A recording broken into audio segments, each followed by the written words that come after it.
अयोध्या का राम मंदिर आस्था का बेहतरीन केंद्र, शानदार केंद्र। दुनिया भर के हिंदू की अलग श्रद्धा है अयोध्या के राम मंदिर के प्रति। लेकिन इस मंदिर पर कुछ सवाल उठने लगे हैं, मंदिर के ट्रस्ट पर सवाल उठने लगे हैं, कुछ लोगों पर सवाल उठने लगे हैं। चंपत राय और टीनू यादव पर सवाल क्यों उठ रहे हैं, कहां से इसकी शुरुआत हुई, और सबसे गंभीर निगाह सबकी जा रही है कि क्या अगले साल जो विधानसभा के चुनाव होने हैं उत्तर प्रदेश में, इसलिए कोई चक्रव्यूह तो नहीं रचा जा रहा है, भाजपा को उलझाने की कोशिश राम मंदिर के माध्यम से तो नहीं की जा रही है। तो आज अर्थात में इसी को समझिए। प्रणाम, मैं हूं चंदन झा और आप देख रहे हैं प्रत्यंचा। चलिए अब विस्तार से चीज़ों को हम समझते हैं कि अयोध्या का जो राम मंदिर है, आप सभी जानते हैं, श्रद्धा का एक बड़ा केंद्र है और इस मंदिर के निर्माण में कितनी कुर्बानियां हुई हैं, कितने हिंदुओं ने अपने बलिदान दिए हैं, कितने त्याग करने पड़े हैं, किस तरह की सियासत देश में ये हुई और बदली, हिंदू मजबूत हुए। बहुत तरह के सवाल हैं, बहुत तरह के मुद्दे हैं राम मंदिर को लेकर, और इसीलिए राम मंदिर जो है वक्त लगा लेकिन श्रद्धा का बड़ा केंद्र बन गया है। और उस केंद्र में जब कुछ गड़बड़ी होगी तो स्वाभाविक है कि सवाल खड़े होंगे और लोग उससे नाराज भी होंगे। लेकिन सियासत की भी इसमें बू आ रही है। तो क्या क्या इसके पक्ष हैं, क्या हो रहा है, कौन कौन से नेताओं ने सवाल उठाए हैं उस पर, और नेताओं की क्या प्रतिक्रिया है, और भाजपा को घेरने की कोशिश तो नहीं हो रही है। तमाम चीजों को समझिए और जानते हैं, इन सब चीजों को समझने से पहले समझिए कि आखिर राम मंदिर में जो चढ़ावे आते हैं, क्योंकि आरोप यह है कि 7 करोड़ के चढ़ावे जो है सो गायब है। तो पहले ये समझिए कि आखिर यहाँ व्यवस्था क्या है। जो इस मंदिर में जो चढ़ावे आते हैं तो उसके निगरानी की कोई तो व्यवस्था होगी ना, तो उसको समझिए। देखिए, राम मंदिर में चढ़ावे की गिनती बैंक कर्मचारी ट्रस्ट के लोगों की मौजूदगी में करते हैं। यह काम सीसीटीवी की निगरानी में होता है। दान की रकम को रजिस्टर पर चढ़ाया जाता है, फिर उसे राम मंदिर परिसर में ही बने लॉकर में रख दिया जाता है। अगले दिन पैसे जो हैं बैंक में जमा कर दिए जाते हैं। ट्रस्ट का मुख्य खाता अयोध्या धाम के भारतीय स्टेट बैंक में है। चढ़ावे की रकम के ऑडिट का पूरा काम टीसीएस की निगरानी में किया जाता है। राम मंदिर में चढ़ावा कितना आता है, इसकी जानकारी ट्रस्ट की बैठक में दी जाती है। आखिरी बार दिसंबर 2025 में चढ़ावे की जानकारी दी गई थी।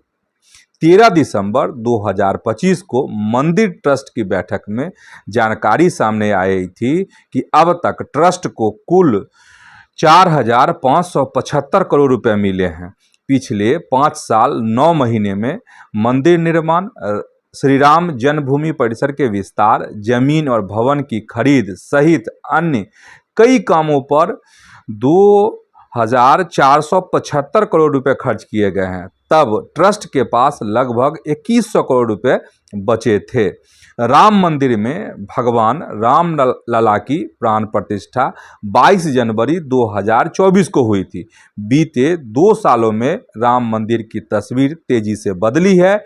मंदिर की आय का मुख्य स्रोत दान और बैंक डिपॉजिट पर मिलने वाला ब्याज है। ग्लोबल वेल्थ इंडेक्स 2026 की एक रिपोर्ट के अनुसार मंदिर की अचल संपत्तियों में लगभग 70 एकड़ का मुख्य परिसर और उसके आसपास की अधिग्रहित भूमि है। साथ ही निर्माणाधीन मंदिर की भव्य संरचना, जिसकी निर्माण लागत है आपको 1800 करोड़ रुपए से अधिक है, इसकी कुल संपत्ति को 6000 करोड़ से 8000 करोड़ के पार ले जाती है। तो एक पूरा आंकड़ा क्या है, कैसे है, आप लगता है मुझे समझ गए होंगे। अब आपको बताते हैं कौन सा कि क्या सवाल उठ रहे हैं, क्या हो रहा है। और उससे पहले एक किरदार इसमें आए हैं सामने, महिपाल सिंह, और उन्होंने एक जो आरोप लगाया है उसको भी समझना चाहिए। इसके बाद आपको हम बताएंगे कि चंपत राय कौन है और टीनू यादव कौन है। तो महिपाल सिंह जो हैं, उन्होंने जो आरोप लगाए हैं उसमें टीनू यादव के नाम हैं। तो पहले थोड़ा सा जान लेते हैं हम लोग चंपत राय के बारे में। तो देखिए, चंपत राय जो हैं मंदिर ट्रस्ट के महामंत्री हैं। साल 1991 में उन्हें क्षेत्रीय संगठन मंत्री बनाकर अयोध्या भेजा गया। 1996 में विश्व हिंदू परिषद के केंद्रीय मंत्री बनाए गए। साल 2002 में संयुक्त महामंत्री और फिर अंतर्राष्ट्रीय महामंत्री बनाए गए। लोग प्यार से उन्हें रामलला का पटवारी कहते हैं। अब महिपाल सिंह डिटेल में बताएंगे, लेकिन उससे पहले यह भी समझिए कि महिपाल सिंह ने जो आरोप लगाए हैं कि राम मंदिर में चोरी के आरोप है उनका, कि उसमें रुपए और पैसे, सोना चांदी, ये सब गायब किए जाते हैं। उसमें टीनू यादव एक शख्स है, उसका जिक्र आया है। तो इसीलिए पहले टीनू यादव को समझ लीजिए, तो आरोप को समझने में आपको आसानी होगी। तो टीनू यादव, जिसका जिक्र किया है महिपाल सिंह ने, उनका पूरा नाम जो है राम शंकर यादव उर्फ टीनू यादव बताया जा रहा है। और जो मंदिर के सूत्रों के अनुसार जो कहा जा रहा है वो ये है कि टीनू पहले ट्रस्ट के महासचिव चंपत राय के ड्राइवर थे, लेकिन अब सहयोगी हैं। और सूत्रों का यह भी दावा है कि टीनू और उनके रिश्तेदारों के पास करोड़ों की संपत्ति है। 6 से अधिक रेस्टोरेंट हैं जिसमें उनकी, उनके परिवार की और करीबियों की हिस्सेदारी है। चर्चा यह भी है कि पिछले 4-5 साल में कई प्लॉट उनके परिवार और रिश्तेदारों के नाम पर लिए गए हैं। टीनू के पिता तुलसी राम चाय की दुकान चलाते थे। अयोध्या के नाका इलाके में उनका एक घर भी है। पैतृक आवास अयोध्या के स्वर्ग द्वार मोहल्ले में है। हालांकि अभी तक मीडिया में जो आरोप लग रहे हैं टीनू यादव का, उनका पक्ष नहीं आ पाया है। ये है। अब चलिए इसके बाद समझिए कि यह मामला उठा कैसे, कैसे इसमें से आग सुलगने लगी और धुआं कैसे निकला, क्या हुआ, अब उसको समझिए। देखिए, सपा के सरकार में मंत्री रह चुके पवन पांडे ने रविवार 7 जून को दावा किया था कि राम मंदिर से 5 से 7.5 करोड़ रुपए तक की चोरी की गई है। अखिलेश यादव ने भी कहा था कि मामले पर सरकार की चुप्पी जो है संदिग्ध है, कोर्ट को मामला देखना चाहिए। चंपत राय ने सफाई दी थी कि अभी तक ऐसी कोई भी बात सामने नहीं आई है। अखिलेश यादव ने 11 सवाल उठाए हैं, जिसमें उन्होंने जो उठाए हैं वो सवाल वो ये है कि कौन है इन सब के पीछे जो देश की सनातनी आस्था से खिलवाड़ कर रहा है। चढ़ावे में चोरी का पाप करने वालों को कौन बचा रहा है। इस अपराध के तार किन किन लोगों से जुड़े हैं और कितनी दूर तक जाते हैं। कौन ऐसा अधर्मी है जिसके हाथ में इस पूरे कांड की लगाम है। इस घपले का सरगना कहाँ छिपा बैठा है। इस घोटाले में किस किस की हिस्सेदारी है। इस कांड के खुलने के पीछे चोरी के पैसों के बंटवारे की लड़ाई मुख्य कारण है या कुछ प्रभावशाली लोगों की आपसी प्रतिस्पर्धा। पैसे गिनने जैसे संवेदनशील कार्य में ट्रस्ट और सरकारी बैंक के बीच निजी कंपनियों का खेल किसने खेला और उसका छिपा मंसूबा क्या है। सीसीटीवी सार्वजनिक करके मामले की सच्चाई बताने में क्या परेशानी है। डबल इंजन अब कहां है। डबल इंजन क्या सिर्फ डबल ईंधन का उपयोग करने के लिए है या उनकी कोई जिम्मेदारी भी है। तो तीखे सवाल, 11 सवाल आपको एक एक हम बता रहे थे कि किस तरीके से सवाल उठाए हैं अखिलेश यादव ने। अब अखिलेश यादव के सवाल आप समझ गए। अब चलिए कहां पर कि भाजपा के नेता ने मोदी को, प्रधानमंत्री को जो लेटर लिखा उसमें क्या और क्या कहा था, जरा उसको समझिए। देखिए, अयोध्या के भाजपा नेता डॉक्टर रजनीश सिंह ने 9 जून को प्रधानमंत्री को लेटर लिखकर सीबीआई जांच की मांग की। अगले दिन यानी 10 जून को प्रधानमंत्री कार्यालय मतलब पीएमओ ने मंदिर ट्रस्ट से मामले की रिपोर्ट मांग ली। डॉक्टर रजनीश सिंह ने लेटर में लिखा था कि राम मंदिर करोड़ों श्रद्धालुओं की आस्था का केंद्र है। ऐसे में चढ़ावे, दान और मंदिर प्रशासन से जुड़े किसी भी विवाद या आरोप पर पारदर्शिता आवश्यक है। अगर आरोप निराधार हैं तो जांच के माध्यम से सच्चाई सामने लाई जाए। मामले की निष्पक्ष जांच किसी स्वतंत्र और उच्च स्तरीय एजेंसी जैसे सीबीआई, ईडी से कराई जाए। दान की राशि इकट्ठा करने, गिनने, ले जाने और बैंक में जमा करने की पूरी प्रक्रिया का विशेष ऑडिट कराया जाए। अगर किसी व्यक्ति, कर्मचारी या अधिकारी की गलती या संलिप्तता सामने आती है तो उसके खिलाफ सख्त कार्रवाई की जाए। जांच रिपोर्ट को सार्वजनिक किया जाए ताकि देश के श्रद्धालुओं का विश्वास बना रहे। इसके बाद राम मंदिर भवन निर्माण समिति के अध्यक्ष नृपेंद्र मिश्र ने भी बुधवार को ट्रस्ट के सदस्यों के साथ मीटिंग की। इसमें चढ़ावे की राशि और उसके उपयोग, साथ ही लेखा जोखा जैसे मुद्दों पर चर्चा हुई है। ये हो गया। अब महिपाल सिंह को समझिए, महिपाल सिंह को समझना जरूरी है। खुद को मंदिर का पूर्व लेखा प्रभारी बताने वाले महिपाल सिंह ने मीडिया से कहा कि मंदिर में चोरी कोई नई बात नहीं थी, यह रोजाना होती थी। मैंने खुद चोरी पकड़ी थी।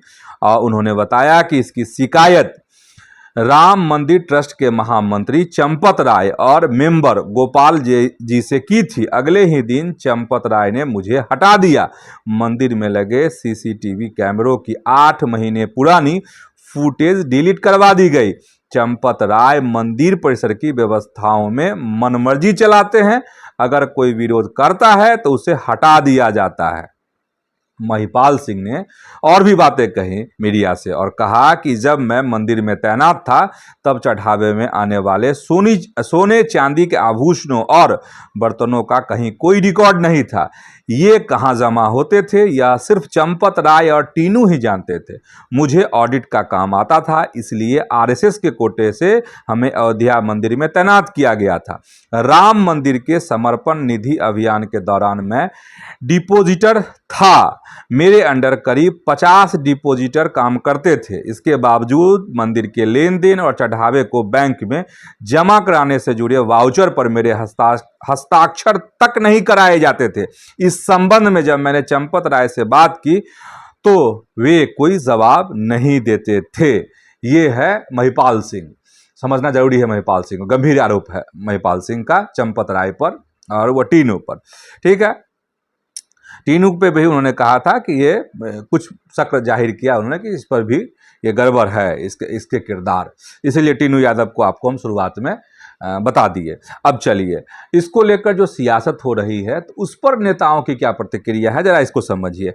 डिप्टी सीएम ब्रजेश पाठक उत्तर प्रदेश के, उन्होंने कहा कि सपा मुखिया अखिलेश यादव जी अपने कभी सर्वोच्च न्यायालय के निर्णय का सम्मान नहीं किया। आपकी सोच बावरवादी है। श्री राम मंदिर को लेकर अफवाह फैलाकर झूठ गढ़ने का असफल प्रयास कर रहे हैं। भाजपा के पूर्व सांसद बृजभूषण शरण सिंह ने कहा कि मैं बहुत कमजोर आदमी हूं, अगर मैं सच बोल दूंगा तो बहुत परेशानी में पड़ जाऊंगा क्योंकि वे बहुत बड़े लोग हैं। सच बोलने की हिम्मत अभी हमारे अंदर नहीं है, कभी समय आएगा तो बोलेंगे। ये कहा है बृजभूषण शरण सिंह ने।